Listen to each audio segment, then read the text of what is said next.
Hello दोस्तों, स्वागत है। आज मैं आपको अपने बिल्डिंग सोसाइटी की नहीं बल्कि एक बहुत ही स्पेशल रिपोर्टर की कहानी सुनाऊंगा। उसका नाम राजू था और अंदाजा लगाओ क्या, राजू एक बंदर था। सिर्फ कोई बंदर नहीं बल्कि एक एआई बंदर, एक सुपर स्मार्ट बोलने वाला बंदर जिसे किसी जीनियस साइंटिस्ट ने बनाया था, जिसके पास शायद बहुत ज्यादा फ्री टाइम था। एक दिन साइंटिस्ट ने सोचा दुनिया को ग्रेट वॉर के बारे में जानना चाहिए, लेकिन थोड़े हंसी मजाक के साथ। तो उसने राजू को एक छोटी सी टोपी, कूल धूप का चश्मा और एक माइक दिया।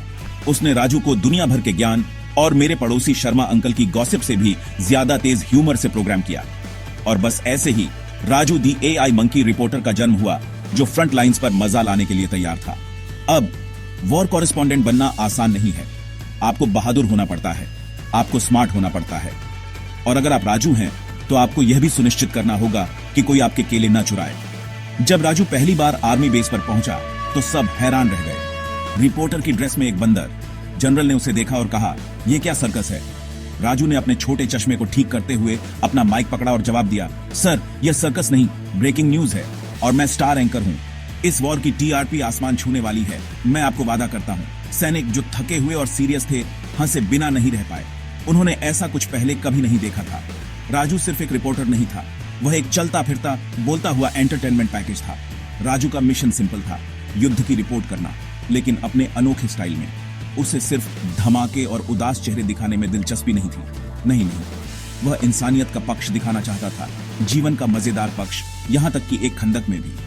उसका मानना था कि थोड़ी सी हंसी एक बड़ी तोप से ज्यादा पावरफुल हो सकती है। उसके television channel the monkey times की एक टैगलाइन थी जो उसने खुद सोची थी, हम आपको न्यूज लाते हैं, साथ में थोड़े नट्स भी। वह तुरंत हिट हो गया। दुनिया उदास खबरों से थक चुकी थी। उन्हें कुछ नया चाहिए था, कुछ ऐसा जो उन्हें हंसाए, और राजू इस काम के लिए एकदम सही बंदर था। वह युद्ध के मैदान को अपना कॉमेडी स्टेज बनाने वाला था। अपनी पहली रिपोर्ट से पहले राजू ने एक छोटा वार्म अप रूटीन किया।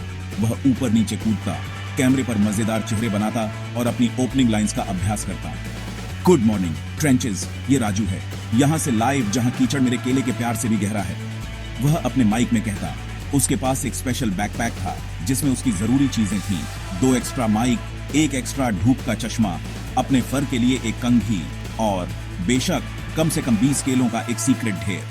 वह जानता था कि लोगों को हंसाने के लिए उसे पहले खुद खुश रहना होगा, और राजू के लिए खुशी एक पूरी तरह से पका हुआ केला और किसी की टांग खींचने का मौका था, भले ही वह कोई 5 स्टार जनरल ही क्यों ना हो।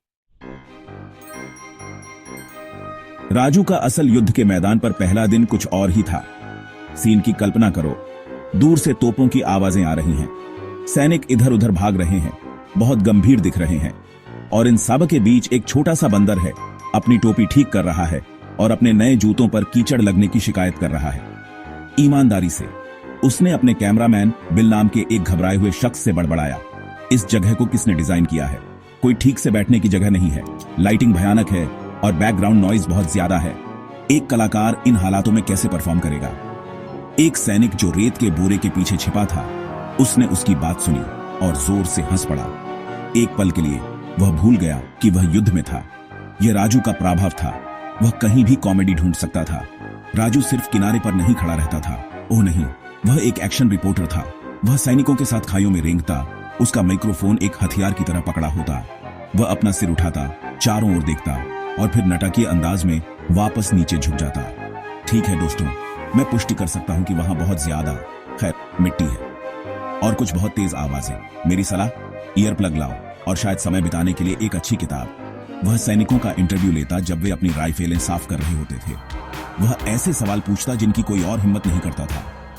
वह गंभीर हकीकत में बेतुकापन ले आता, जिससे हर कोई इसकी गंभीरता पर सवाल उठाने लगता, भले ही सिर्फ एक सेकंड के लिए। एक बार एक बड़ी तोप पास में चली जिससे पूरी जमीन हिल गई।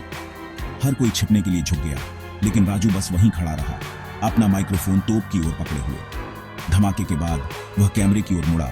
उसके रोए सब बिखरे हुए थे और सीधे चेहरे से कहा, वाह क्या छींक है, किसी को उस तोप को रुमाल देना चाहिए। Bless you.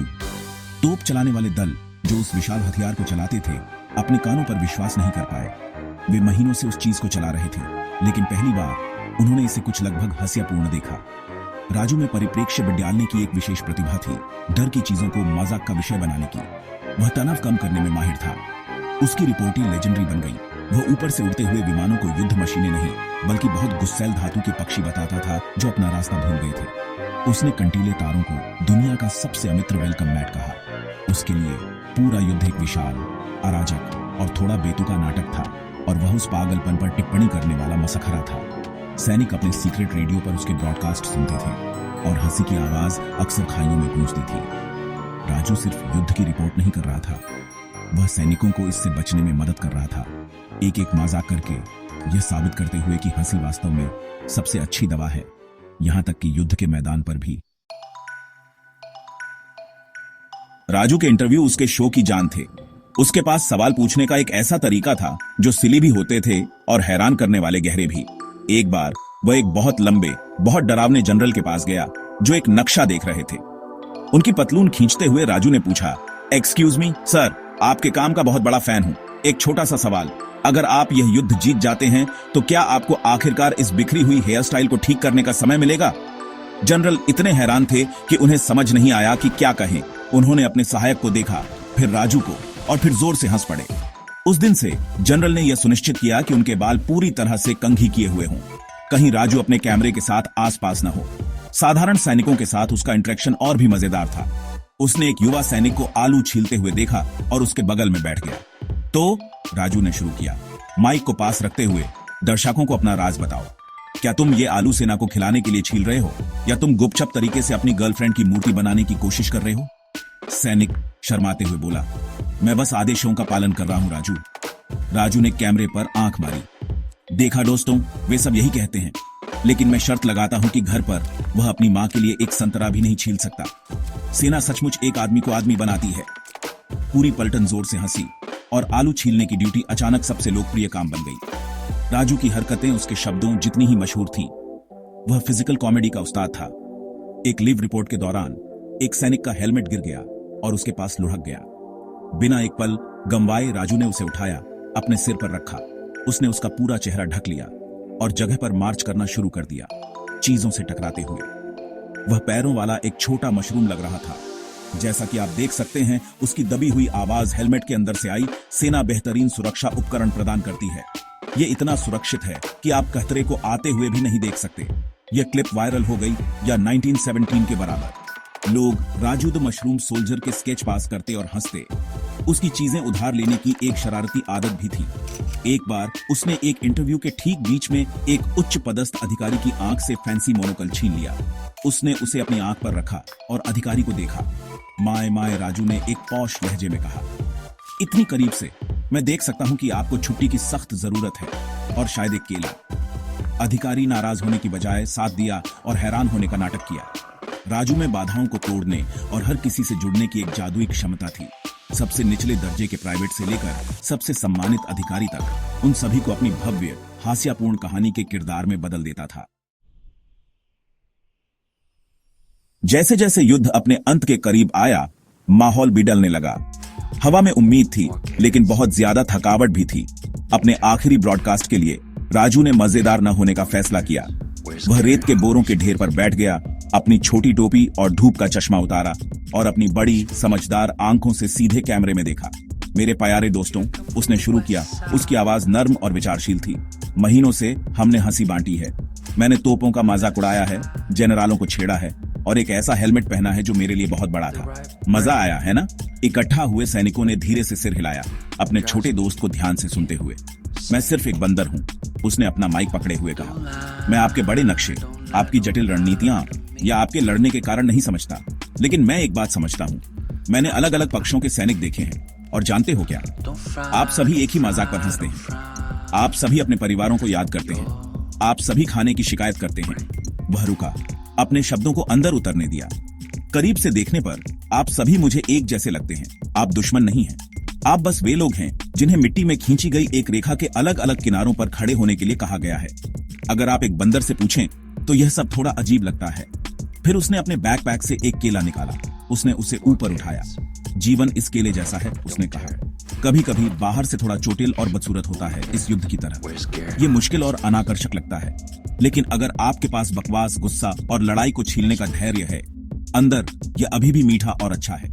उसने केला छीला और एक निवाला लिया, मुस्कुराते हुए। हम छिलके के ऊपर लड़ने में इतना समय बिताते हैं, हम अंदर के मीठे फल को भूल जाते हैं। हम झंडों और जमीन और शब्दों पर लड़ते हैं, लेकिन हम सिर्फ केले को बांटना भूल जाते हैं। ये एक साधारण संदेश था, लेकिन यह गहरा था। एक आखिरी हाथ हिलाकर और एक शरारती आंख मारते हुए राजू ने आखिरी बार साइन ऑन ऑफ किया। ये राजू द मंकी है, आपको दयालु रहने, अपने केले बांटने और कृपया ज्यादा हंसने की याद दिला रहा है। यह आपके दुश्मनों को भ्रमित करता है और आपके दोस्तों को खुश करता है। अलविदा दोस्तों। जैसे ही वह चला गया, मुस्कुराते हुए विचारशील सैनिकों की भीड़ को पीछे छोड़ते हुए उसने अपना मिशन पूरा कर लिया था। उसने न सिर्फ महान युद्ध पर रिपोर्ट किया था, बल्कि उसके प्रतिभागियों को एक मूल्यवान सबक भी सिखाया था। उसने साबित किया कि सबसे बुरे समय में भी थोड़ी सी हास्य, थोड़ी सी दयालुता और एक बुद्धिमान बंदर माइक के साथ दुनिया को बहुत बेहतर जगह बना सकता है।